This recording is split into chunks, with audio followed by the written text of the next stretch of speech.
Coming to you live from my daughter's bedroom. I am Anchor Pete, and today you get two Peters for the price of one.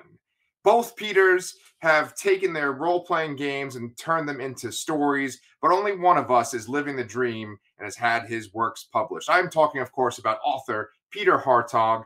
Peter, thank you so much for joining us today.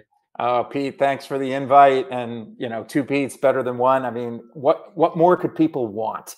Yes. And I just loved going through your website because it was like this weird, like mirror image to me. I'm like, is am I like secretly you or something? Like, what's going on there? It's like there's so many parallels. I'm just eating it up. Like, one thing right off the bat is that in your description it says that you're originally from Massachusetts, but that you live in the deep South now. So that's correct. What state do you live in? So I live in Georgia. Okay. I live in Roswell, just outside of Atlanta. I've been here since 1994, and so actually more than half my life here now. So yeah, been a long time. Yeah. Well, I mean, I noticed that your books, you have Bloodlines, right, and then it's sequel too, and they're set in Empire City, and it's basically New York City, but like in the future. Right. And I was thinking, like, are you writing that book as part of it because it's almost like takes care of being like homesick of the East Coast? In part, when I originally came up with the concept of Doc Holliday, it was a very brief, short-lived story that took place in Boston. I grew up in a town called Ashland, which is about 45 minutes to an hour west of Boston.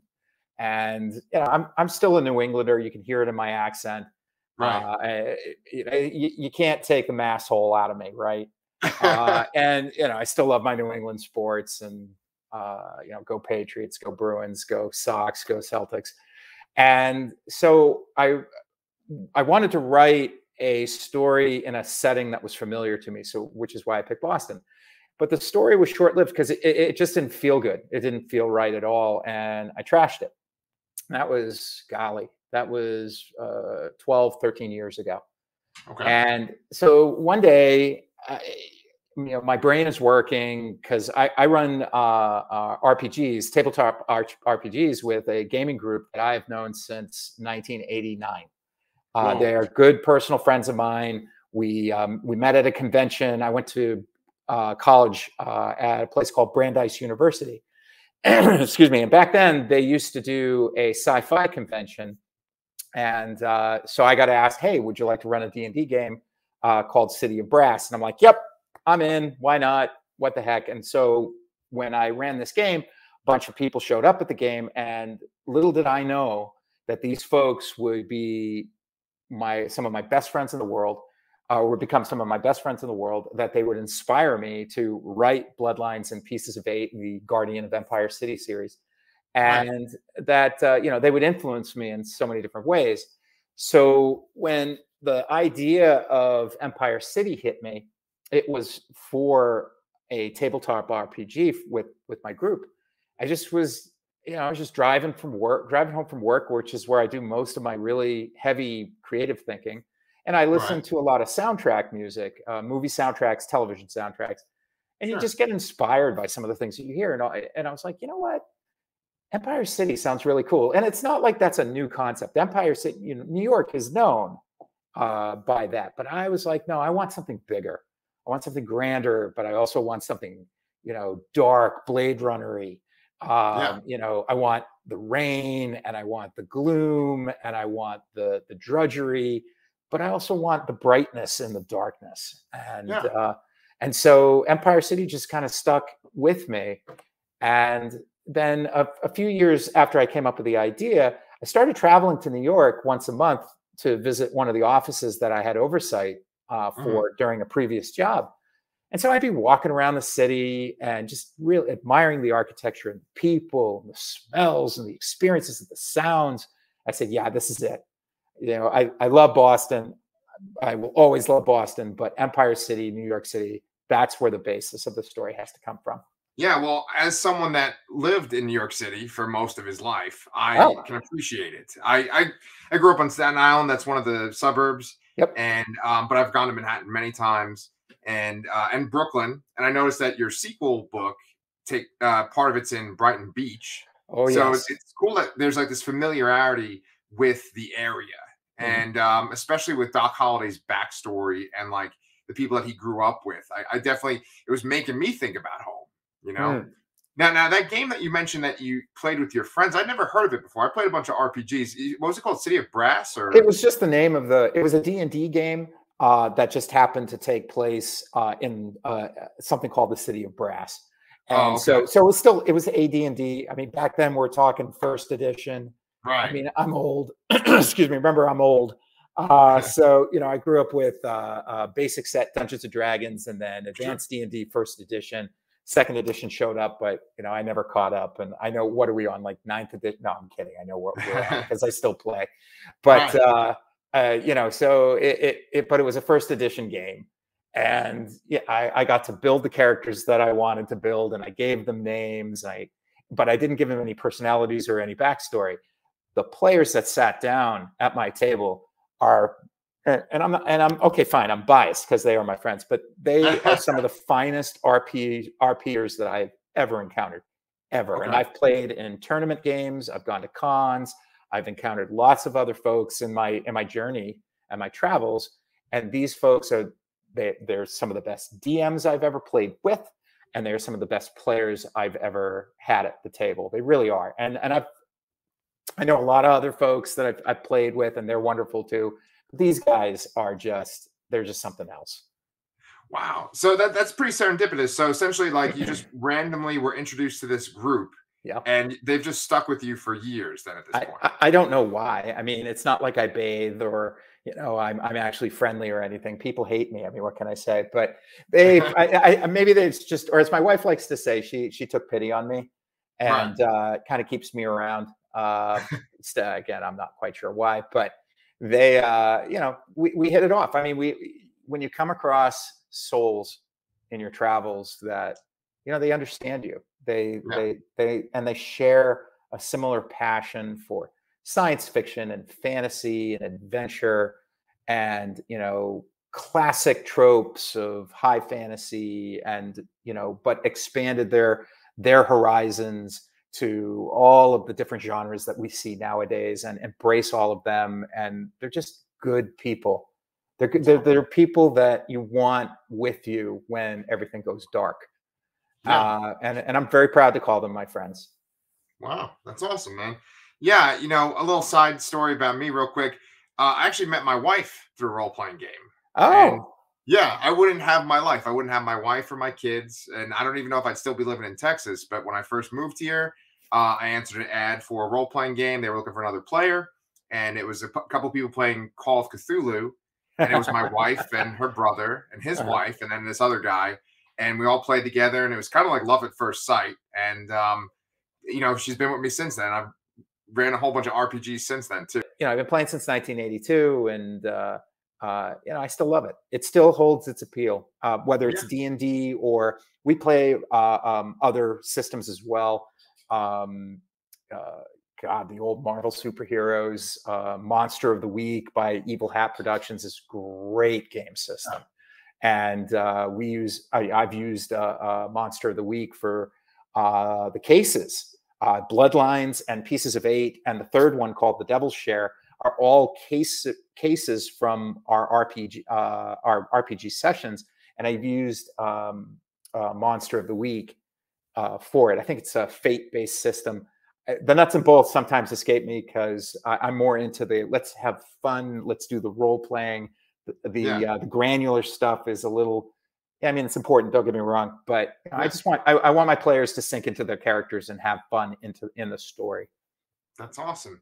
I was thinking that maybe your stories were based on Shadowrun, because I felt like there were kind of similarities between Empire City and like the future of Shadowrun. But Yeah, no, I never played Shadowrun. I mean, I know what it is, but I've never played it. No, mine was just inspired by. I was watching. I've seen Blade Runner, of course, a bunch of times. But I was watching one of my all-time favorite TV shows is mhm. Person of Interest. Okay, I loved that TV show, sure. and the characters are really what made that show, and the music. I'm gonna butcher his name, but Ramin Djawadi, who did Game of Thrones and a whole bunch of other soundtracks. And that show had so much atmosphere, and of course it takes place in New York City, but it had so much atmosphere, and the music really lent itself to it. And then I was also watching The Blacklist, and just the story of Bloodlines formulated from that combination of those two shows. And of course, you know, I had my my players portray. There is a Deacon Cole and there is a Layla. That's my friends Chris and Michelle. They created those characters. I took those characters, novelized them, changed them, made some significant changes to them. But it's my way. It's my personal. It's my homage to their tremendous role playing and their tremendous creativity. My friends Scott and Wendy and Sean, who also lent themselves in both Bloodlines and Pieces of Eight. I don't want to give any spoilers away, but their characters show up essentially in both of them. And, you know, so they're there, but, you know, the novelization of it is, hey, this is how the game went. And this is what the decisions that they made. Well, here's Tom Doc Holliday, who's a character that I created. He's mine. And let's put him in the mix and actually build everything around him. And these side characters will help or hinder him depending on who they are. Right. And then let's write this out and see how the story would have gone this way as opposed to the way the game went. Sure. So speaking of Tom Doc Holliday, right?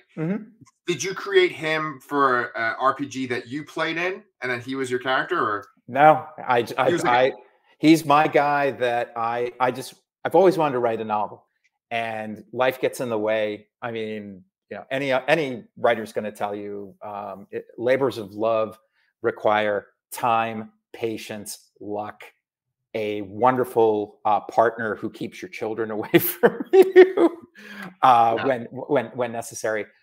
But you need all of those things, and then you need the discipline to be able to sit in front of the computer or in your, you know, your tablet and handwrite it out if that's your thing, and combine all of those things to get it done, whether it takes 6 months or 6 years, whatever it is. But you stick with it and believe in your ability to tell a story. And Holiday was my amalgamation of some of my heroes, but peppered with some other things. Like my heroes I grew up reading Spider-Man comic books. I collected Spider-Man comic books for a very long time. I love Peter Parker. Sure. I also love Captain America. I love Chris Evans. I mean, he's from Massachusetts, so of course I love him. But you know, I love Chris Evans as Cap. He, to me, embodied and personified the type of hero that I truly latch onto. Just like Christopher Reeve was Superman, and I love Henry Cavill as Superman too. He's fantastic too. But you know, before Henry came along, you had Christopher Reeve, and he was the embodiment of Superman.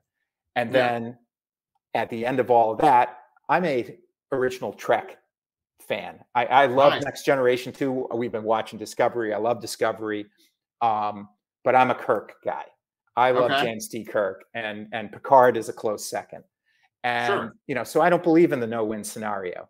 You know, I love all of that, and so I took a guy that kind of embodies some of those characteristics, but you know, the down on his luck, the trope is tropey.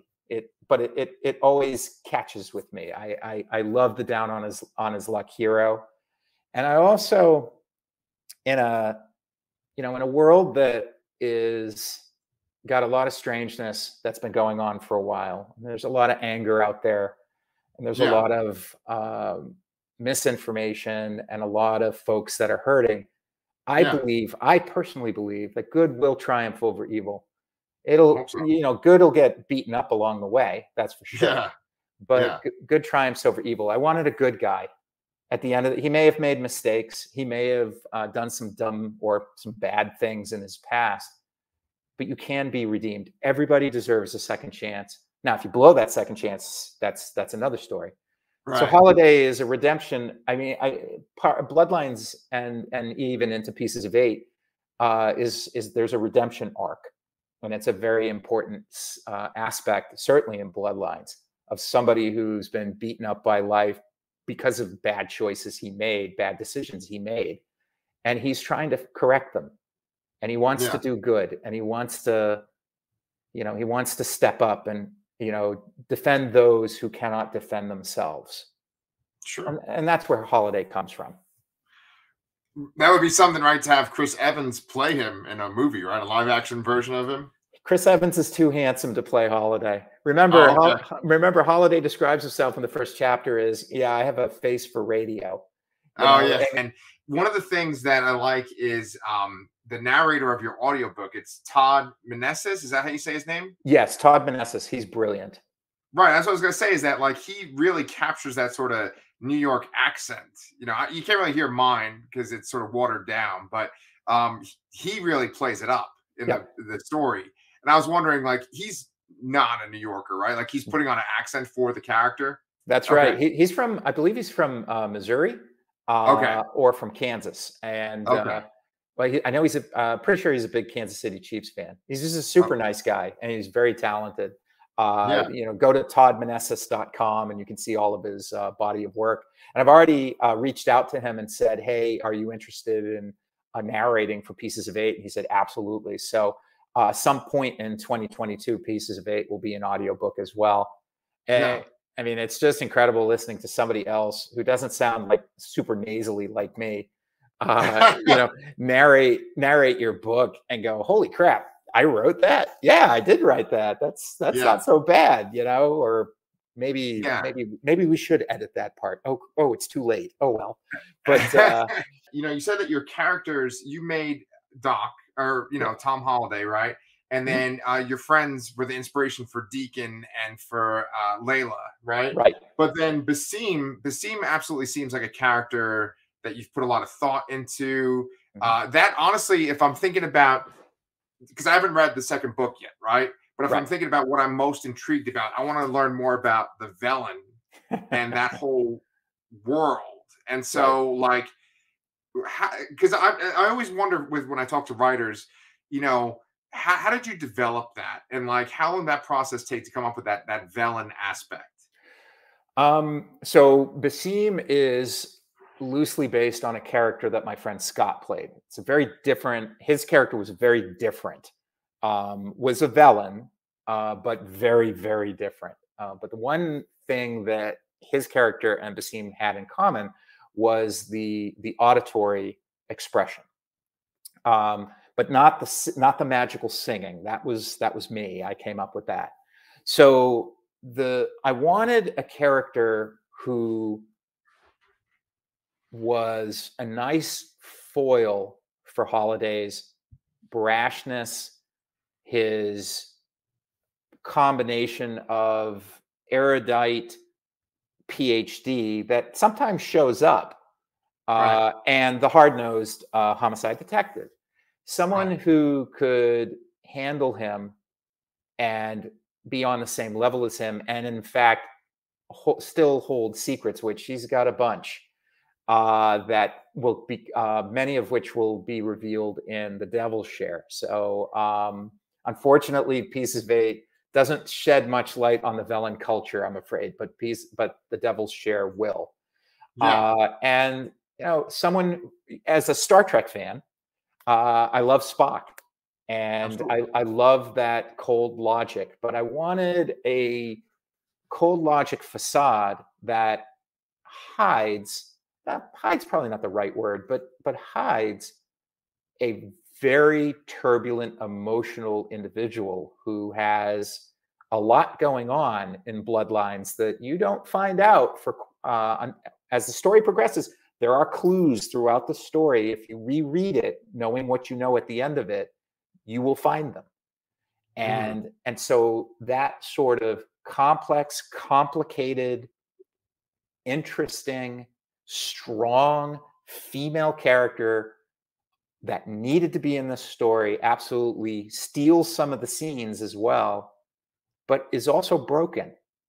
in her own way. All 4 characters are broken, are damaged goods.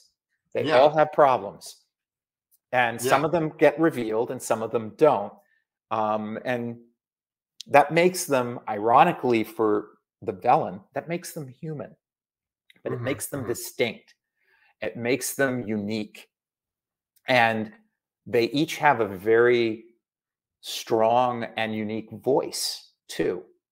You know, you got Deacon, you know, it's you know, hard as nails, Southerner, you know, dropping F-bombs left and right and saying things, but he's not stupid, and he's definitely got a lot behind him.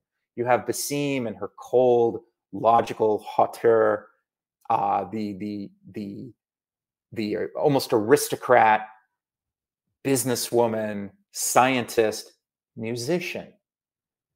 Yeah. So the hard lines, the soft lines, the voice that transcends sound, draws images and emotions, magic in her words and her melody, in the tone and the timbre. That always captivated me. Sure. You know, when you look at classic high adventure stories, high fantasy adventure stories, or whatever they're called now, because I'm old, stodgy, and I forget things. But you know, in the adventure party, you got the lead hero who is, you know, male or female, but you know who the lead is. They're the warrior, they're the down on their luck person, they're the rogue character, and then your other cast of characters. Basim is perhaps, you know, she's like the blend of almost the priestess and the mage. Sure. So if you wanted to assign classes to each of these characters, you would get a good adventuring party. I think a fairly well-rounded adventuring party. So she fills in a bunch of the gaps, I think, in that group. Well, I was wondering about that too, because you said it was Monster of the Week, and I think I might have played Monster of the Week once in a one-off adventure. I'm not sure, but I can't remember. Are there like established classes in Monster of the Week? They're called playbooks, and the playbooks are, you know, there's a whole host of them. And first and foremost, it's a super easy game system to learn and play. Really is. But the playbooks are so robust.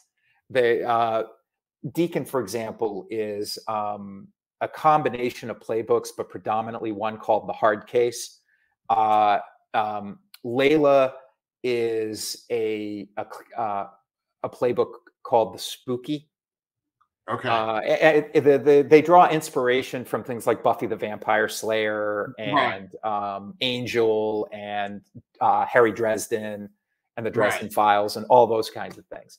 So yeah, there's a bunch of different playbooks that you can draw on and work with, and they all have very unique abilities that are really rather fascinating when you start putting different playbooks together and you build your party and you watch the overlap of, oh, well, I can do this and you can do that. And it really draws heavily upon the role playing as well. Yes. Which is so critical in our games. I mean, you know, nuts and bolts are fine. I play board games. I love them. You know, I play World of Warcraft. I still play World of Warcraft just because I need a break. And so, you know, you min-max and do all that stuff too. But to me, the art and the essence is the RP. You know, that's where the story happens. That's where the characters or the players, I think, get the most enjoyment. Is even somebody who is a hardcore X's and O's, you know, cross your T's, dot your I's. If they get into the RP, they have a blast. They have so much fun. Yeah. Believe me, I totally understand. I did actually play that Monster of the Week game because I remember that now. Cool. I remember the books, right? Yeah. And the thing is that's funny is that for me, I've been in a bunch of different role-playing groups, and there's sort of crossover between people that are in the different groups. And some of my really close friends are the ones that are kind of consistently in them. And we play in different systems. You know, we've done a lot of D&D. We played a little bit of like, we did try Shadowrun at one point. We did the Dresden game at one point too. But I'm such a lunatic that I take all the role-playing stories and I make them into like one, like it's one continuous like MCU type story. So like the Sure. characters in this world are connected to this world, you know, and it's super exciting. I can tell from your enthusiasm, like just how much you enjoy it. Just reminds me of me a lot, where it's like seeing the backstories that your friends make Mhm. and like them playing as the characters is like probably the most, you know, rewarding part of this whole thing. Because it's like when they're playing as the characters in the scenario that you set up, it's just like the elevation of it all, right? Oh, absolutely. They add the players make the game. That's why Bloodlines and Pieces of Eight and Devil's Share are essentially love letters. Like I said, I'm paying them the greatest, my friends, the greatest respect and compliment I possibly can. Well, so that makes me wonder, like, are you gonna continue with this series after those three, or did you kind of wrap it up as a trilogy? Are you Nope. gonna do like a totally different story next? So I haven't wrapped up anything, Okay. which is great.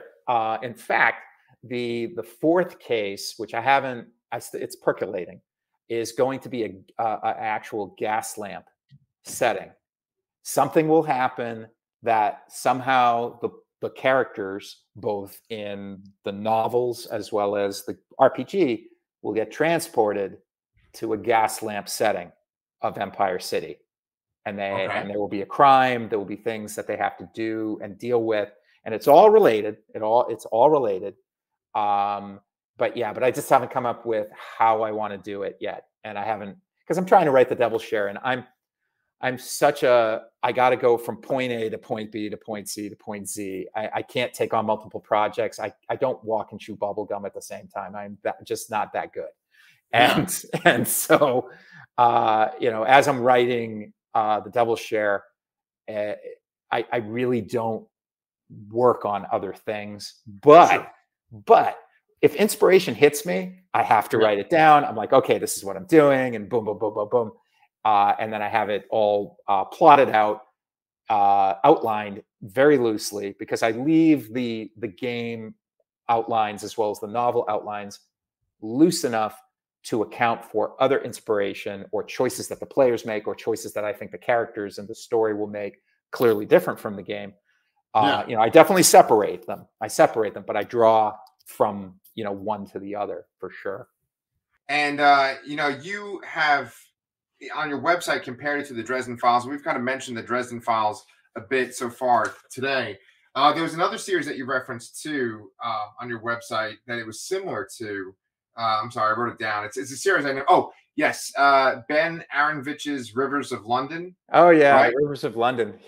He those are fun books. If you haven't read Yeah, them, they're fun. There's great humor in them, but there's great heart and great character. yeah, And the lead character, Peter Grant, is an up and coming wizard in London, working essentially for a special crimes version in London. And what Mr. oh my God, I always stumble over his name. What that author is able to do with the history and the rich tapestry of London and its surroundings, neighborhoods, and all of that is tremendous. It's really worth reading, and a lot of fun. And in fact, I think his next book is due out fairly soon, 2022. That I'll have to pick up oh, and okay. continue. Yeah, yeah. No, I mean, I'm a fan of Dresden, obviously. I mean, invariably, like some of the book bloggers that have reviewed Bloodlines already, it's like you inevitably have to compare this to the gold standard of Harry Dresden. It's like, yeah, you do. Definitely. I mean, I've read them all.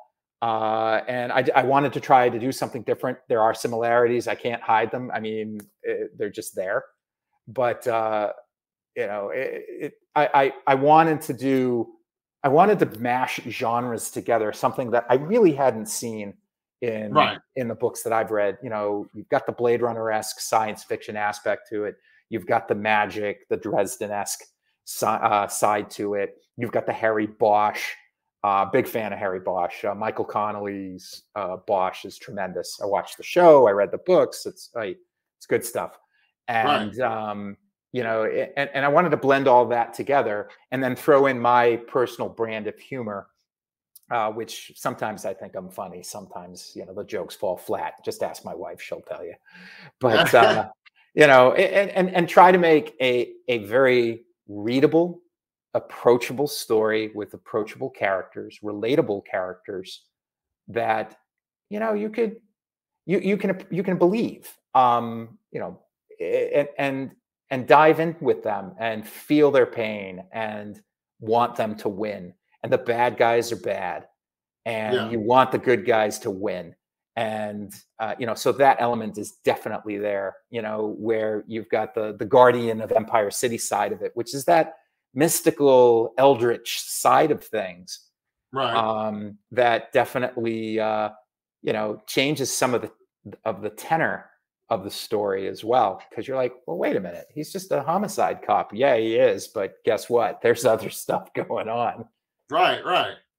That's one of the things I think that might be actually what I liked the most about the book, besides it sort of just kind of reminded me of role playing in general. I mean, because prior to our conversation, I was like, oh, I bet this was based on a role playing game, and you kind of confirmed it for me. Yeah. But I think what I like the most about it is that it's not just one type of story. Yeah, you can compare it to the Dresden Files, and there's certainly an aspect like that. But then, like, it just keeps opening up. There's more and more and more. And then, like, and it's not like you just dump it all in one shot in the first chapter. It's like, okay, well, it's like the Dresden Files. Okay, I see that. And then all of a sudden it's like, oh, but it's in this like futuristic setting where there's these pods that transport people around, and there's like artificial intelligence that people use. And, it's in this world that is kind of almost like a post-apocalyptic setting, but like a world that kind of recovered from the apocalypse. Mm-hmm. And then there's this other dimension. And so there's just all these layers to it. And so I liked that because it was sort of like you kept opening up presents on Christmas morning versus like the one box, Yep. Yeah, I like that too, because you never know what you're going to get. And so it creates the freedom. I can do so much. There's so many different things I can do. I mean, I can have alternate dimensional villains. Oh, wait a minute. I think I already have that. But, I've got that. I've got the, humans are humans. There are good people and bad people, but most people are gray. Crime happens. It just happens. If the society isn't a totalitarian regime, well, even if it is, there's still crime. But if it's not a totalitarian regime, my vision of Empire City is, yes, humanity teetered on the brink of complete annihilation, but due to certain circumstances, that did not happen. What would people do? Right. Would they not try to restore their semblance of normalcy? Right. Jobs, infrastructure, cities. Yes, there are totalitarian regimes in my universe. Confederate States of Birmingham is one of them. There are a couple others, but they're not all like that. New York is the melting pot, right? Well, the United States is the melting pot, but New York, is the place where everybody came to, the immigrants came to, seeking a new life. Why wouldn't that still be there? It's a symbol. It's important. The city itself is a character in the book. It's the lights, the sounds, the smells, the rain, the constant rain. But that's just for October's sake, and that's one of my homages to Blade Runner anyway. But all of it lends itself to layer upon layer of. There's some magic here. There's some downright modern day cops and robbers type stuff and investigation. There's music, there's magic, there's artificial intelligence. There's so much depth and color and lots of fun stuff I can do. And so writing this is just a blast. When I get in the groove and I'm feeling that jazz and I'm writing, I'm like, yeah, this is cool. Even when I'm writing is crap, which sometimes it certainly is. But it's fun because you dive into your world and you're there and you see the characters and you can hear their voices among the other voices that are already in my head. And because this is, it's crowded up there, but, and you hear, what would they do? And then, I finish it. And then the moment I'm done, I go to my wife and go, okay, you need to read this. And she rolls her eyes and goes, fine, I'll read this. And then she reads it. And then she stops and she looks at me. She says, you know what? That was pretty good. That was pretty good. I did like that. I didn't like this. I didn't like this. Fix that. Fix that. Yes, dear. I will, do as you say. Yeah, it's a labor of love. I owe. I would be remiss if I did not say this. Not only do I owe the stories to Scott and Wendy, Chris, Michelle, and Sean, and to all the other players that I have run games before, but I owe it to my mom.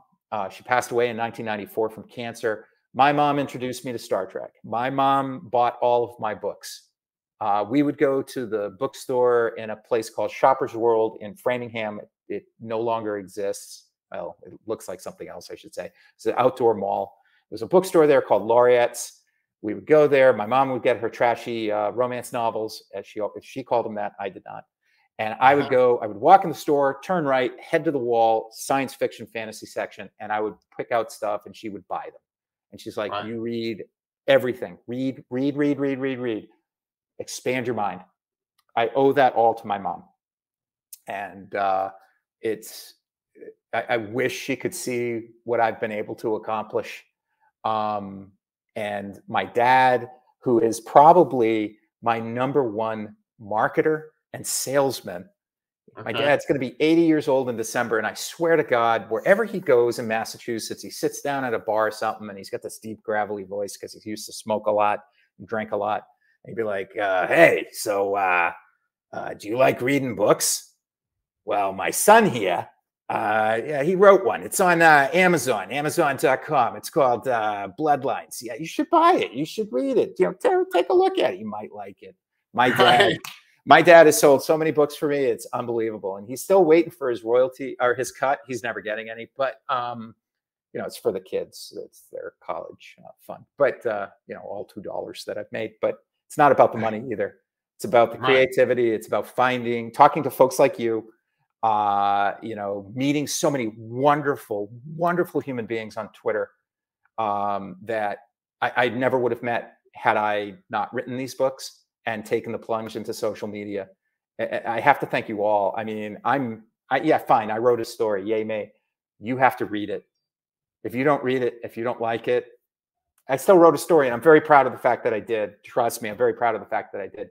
But it means so much more when you find readership who like a turn of phrase in your book, or said, I read that and that story kicked some serious ass, or it made me feel good, or I swear to God, there were some folks who read Pieces of 8 and they said they cried. I kind of teared up too for very particular reasons in it. It is just, they're labors of love that come from your heart, that come from your mind, that come from all the influences around you. And it's just such a wonderful thing. So, keep writing, whoever you are out there. If you're thinking of writing, just keep at it. Write on. Just write on. You can do it. You will do it. Peter, I think you're talking to me, man. I mean, I know you're looking at the camera, and I know we had a little discussion beforehand. It's funny, as someone whose own mother got him into Star Trek too. I completely relate to everything that you said. I'm really glad that you got a chance to thank everyone like that. And I can just advocate for your book too. I think that all the things that Peter has mentioned in this interview that has been inspirations, if you like any of those aspects, I definitely recommend checking out Bloodlines. I mean, at the end of the day, writers live and breathe and die off of ratings and reviews. We need them. I'm on Goodreads. Come find me, Peter Hartog. I'm on Twitter at Althazir, ALTHAZYR. I have a website, peterhartog.com. I know, very unique. And I'm around, and I actually respond to people on Twitter. I respond to, most things. I would actually like to read Pieces of 8 and then have you come back on the show if you're interested too. I am around, man. Come find me. As you can tell, I like to talk, to the detriment of everyone. I will just keep talking. But no, Pete, thank you for hosting this. Thank you for your support just of writers. The only way we can get our voice out there is by putting ourselves out there, which is an incredibly scary thing. If you're an introvert like me, I may seem extroverted, but I'm an introvert. And it's support like yours. Some of the other podcasts that are out there, the booktubers are out there. There's a bunch of folks, men and women,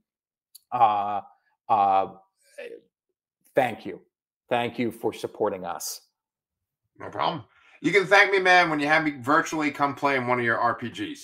That would be fun. That would be fun. You never know, man. I might run a one shot. I have been known to do that from time to time. And if I do, I will reach out to you. I'll let you know. Awesome, man. Okay. Well, thank you so much. Thank you, sir.